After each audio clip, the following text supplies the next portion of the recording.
Hi friends, ఈ రోజు మా బ్యాక్ యార్డ్ లో పెరిగిన 2 బ్యూటిఫుల్ ఫ్లవర్స్ చూపిపోతున్నాను. First the peony. పియోనీస్ బాగా ఫ్లఫీగా పెద్ద పెద్ద పామ్స్ లా ఉంటాయి. డిఫరెంట్ కలర్స్ లో వస్తాయి. పింక్, ఆరెంజ్, రెడ్, పింక్ లో డిఫరెంట్ షేడ్స్ లో వస్తాయి.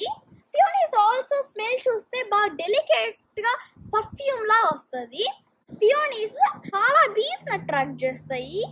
ఆ బీస్ అట్రాక్ట్ చేసినప్పుడు ఆ బీస్ పక్క చెట్లకు కూడా హెల్ప్ చేస్తాయి. పియోనీస్ ని ఒకసారి ప్లాంట్ చేస్తే ఎవ్రీ ఇయర్ మళ్ళీ వస్తూ ఉంటాయి.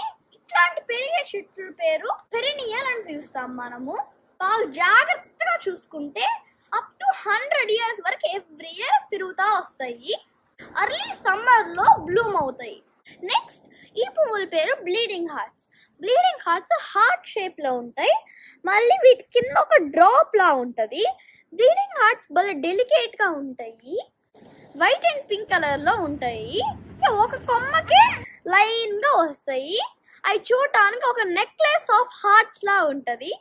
కొన్ని కంట్రీస్ లో ఈ బ్లీడింగ్ హార్ట్స్ ని symbol of love and kindness గా చూస్తారు. ఇవి కూడా పెరినియల్ చెట్లే. పియోనీస్ కి ఎండ్ ఉంటే బాగా పెరుగుతాయి. అయితే బ్లీడింగ్ హార్ట్స్ కి నీడ ఉంటే బాగా పెరుగుతాయి. మీకే పువ్వులు నచ్చినాయి friends? Please like and subscribe. Bye bye.